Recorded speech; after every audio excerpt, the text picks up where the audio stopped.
सर्वप्रथम तुम्हाला या वेबसाईटवरती यायचं आहे, mahafyjcadmission.in. या वेबसाईटची लिंक तुम्हाला खाली डिस्क्रिप्शन मध्ये मी दिलेली आहे.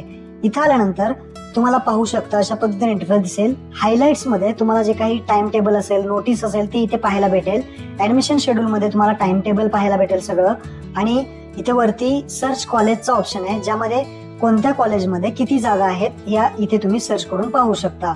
इथे आपण टाइम नाही घालवणार, डायरेक्ट आपल्याला यायचं आहे स्टुडंट रजिस्ट्रेशन वरती. स्टुडंट रजिस्ट्रेशन बटनावरती क्लिक करायचं आहे. इथे आपल्याला स्टुडंट रजिस्ट्रेशनचा फॉर्म मिळेल. एक एक पॉईंट समजून सांगतो, व्यवस्थित पहा. स्टुडंट रजिस्ट्रेशन मध्ये ऍप्लिकंट्स 10th स्कूल एरिया पहिल्यांदा विचारला जाईल. यामध्ये तुम्हाला दोन ऑप्शन असतील, विदिन महाराष्ट्र स्टेट आणि आउटसाइड महाराष्ट्र स्टेट. पहिला आहे विदिन, म्हणजे तुमची जी काही 10वी आहे महाराष्ट्रामध्ये झाली आहे तर विदिन महाराष्ट्र स्टेट सिलेक्ट करायचं आहे. तुमची 10वी जर बाहेर कुठे झाली असेल तर आउटसाइड महाराष्ट्र स्टेट सिलेक्ट करायचं आहे. त्यानंतर खाली तुम्हाला ऑप्शन येईल ऍप्लिकंट्स स्टेटस. आता ऍप्लिकंट स्टेटस मध्ये तुम्हाला 3 ऑप्शन असतील, फ्रेशर, रिपीटर, प्रिव्हियसली पास. ज्या विद्यार्थ्यांनी यावर्षी पहिल्यांदाच 10वीची परीक्षा दिलेली आहे ते फ्रेशर सिलेक्ट करतील. जे विद्यार्थी अगोदर नापास झाले होते आणि आता 2026ला 10वीची परीक्षेला बसले होते ते रिपीटर सिलेक्ट करतील. जे विद्यार्थी आहेत 2026च्या अगोदर ज्यांनी 10वी पास झालेले आहे असे विद्यार्थी प्रिव्हियसली पास सिलेक्ट करतील. अशा पद्धतीचे 3 ऑप्शन आहेत, त्या पद्धतीने तुम्ही सिलेक्ट करा. आता एक्झाम दिली असेल पहिल्यांदाच तर फ्रेशर सिलेक्ट करा. त्यानंतर 10th standard for equivalent examination board.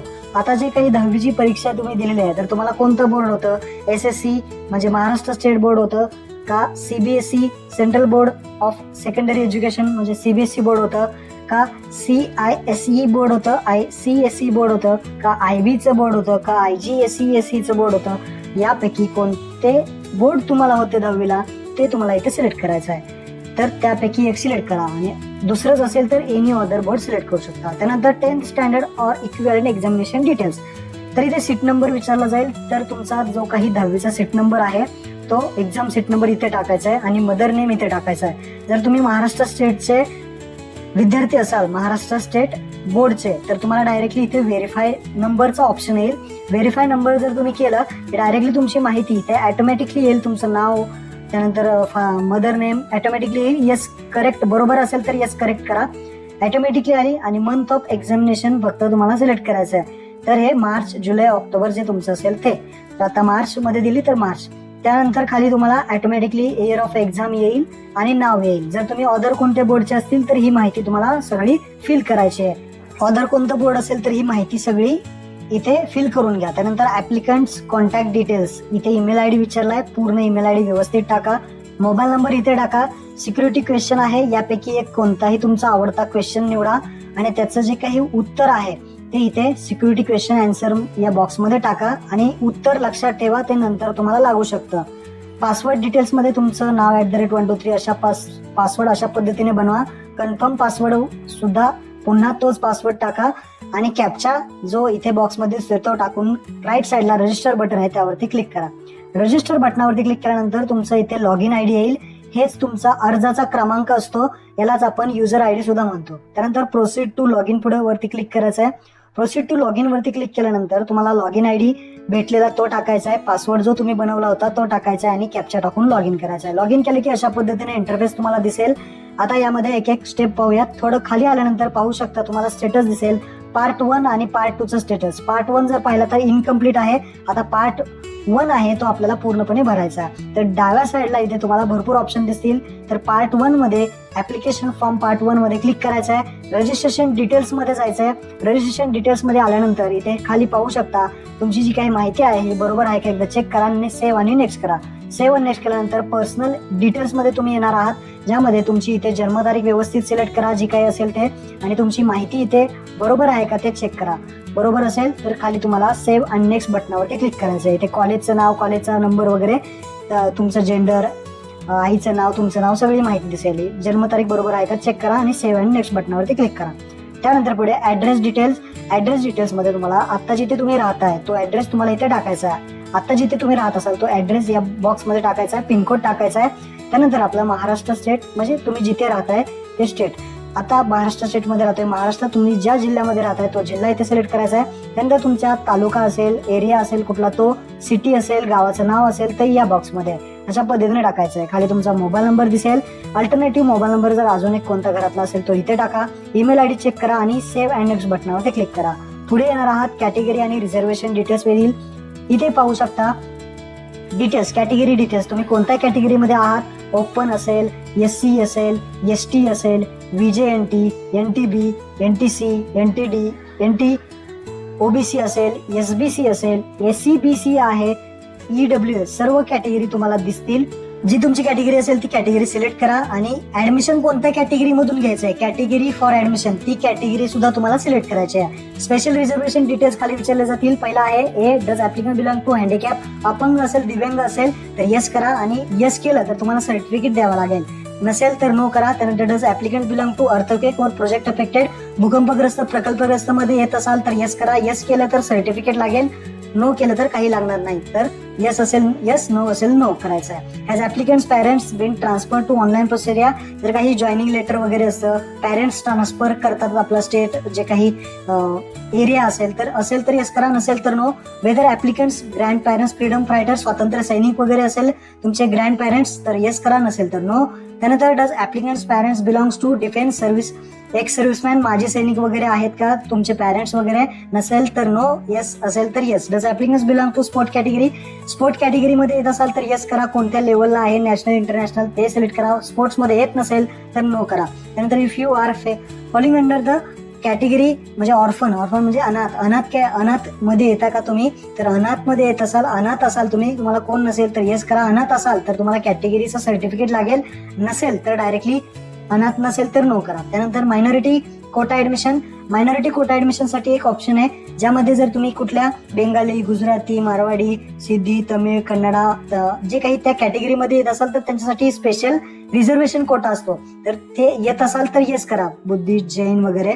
नसेल तर डायरेक्टली नो ऑप्शनवरती क्लिक करा. मायनॉरिटी मध्ये येत असाल तर येस करा, नाहीतर नो करा. त्यानंतर आता शेवटचा पॉईंट महत्वाचा आहे, in house quota admission. In house quota admission म्हणजे काय आहे ते अगोदर समजून घ्या. तर इन हाऊस कोटा म्हणजे ज्या शाळेमध्ये तुमची 10वी झालेली आहे त्याच शाळेमध्ये त्याच कॉलेजमध्ये तुम्हाला 11वीला जर ऍडमिशन घ्यायचं असेल तर तुम्हाला येस करायचं आहे. अन्यथा जर तुम्हाला त्या शाळेमध्ये तुमची 10वी झाली आहे, त्या शाळेमध्ये तुम्हाला 11वीला ऍडमिशन घ्यायचं नसेल तर तुम्हाला इथे नो करायचं आहे. ही गोष्ट लक्षात ठेवा. मी काय सांगितलं ते पुन्हा मागे जाऊन तुम्ही ऐकून घ्या. त्यानुसार हे ऑप्शन सिलेक्ट करा आणि खाली सेव्ह अँड नेक्स्ट बटनावरती क्लिक करा. तुमचं काम झालेलं आहे. आता येणार आहात डॉक्युमेंट्स. तुम्ही जे ऑप्शन निवडलेले असतील त्यानुसार तुम्हाला इथे डॉक्युमेंट अपलोड करायचे पर्याय उपलब्ध होतील. पहिला आहे 10वीचं मार्कशीट, 10th स्टँडर्ड मार्कशीट. आता रिझल्ट लागलेला नाही त्यामुळे हे ऑप्शन आता सोडून द्या. जेव्हा तुमचा रिझल्ट लागेल त्यावेळेस तुम्हाला इथे 10वीचं मार्कशीट अपलोड करायचं आहे. त्यानंतर स्कूल लिव्हिंग सर्टिफिकेट म्हणजे शाळा सोडल्याचा दाखला, त्याला LC सुद्धा म्हणतो.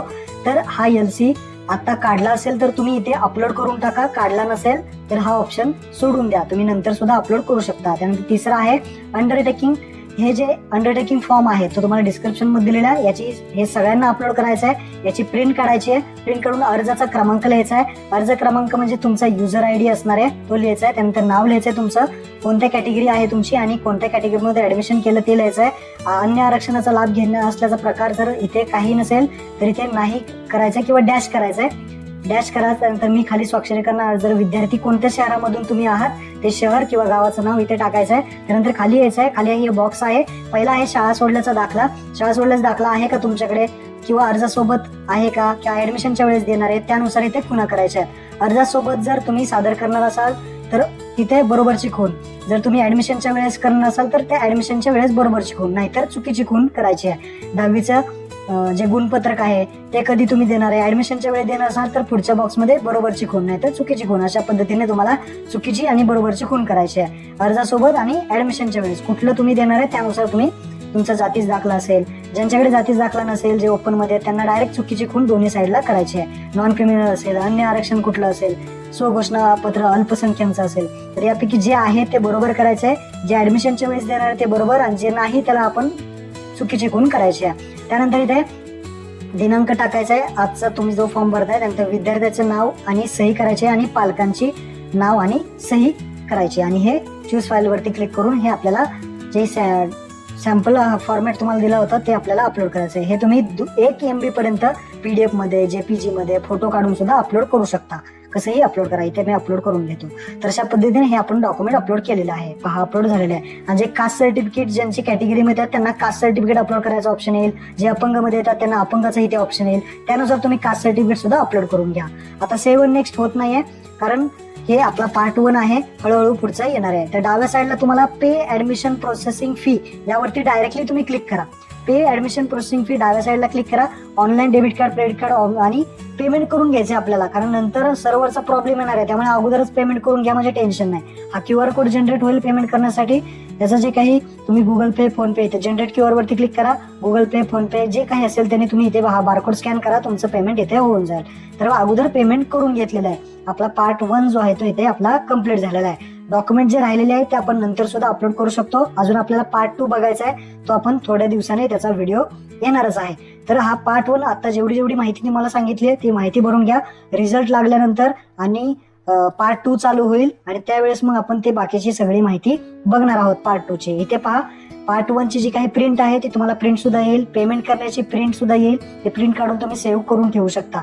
तर अशा पद्धतीने हा जो ऍप्लिकेशन फॉर्म आहे पार्ट 1 हा अर्धाच आपल्याला अशा पद्धतीने भरायचा आहे. आणि बाकीचा हा जो पार्ट 1 आहे जेव्हा तुम्ही लॉक करणार, इथे पहा खाली आल्यानंतर हा जेव्हा तुम्ही लॉक करणार तेव्हाच तुम्हाला पार्ट 2 भरता येणार आहे. ही गोष्ट लक्षात ठेवा. तर आता हा लॉक होणार नाही. तर आता जेवढी माहिती सांगितली तेवढी बघूयात, तेवढी भरूयात, तेवढी भरून घ्या. आणि आता आपला जो सेकंड व्हिडिओ येईल त्याच्यामध्ये मग तुम्हाला हा लॉक कसा करायचा आणि पार्ट 2 कसा भरायचा सगळी सांगणार आहे. हा महत्वपूर्ण व्हिडिओ सर्व विद्यार्थ्यांना शेअर करा आणि पार्ट 1 भरून घ्या. नेक्स्ट व्हिडिओमध्ये भेटूया. धन्यवाद. जय हिंद, जय महाराष्ट्र.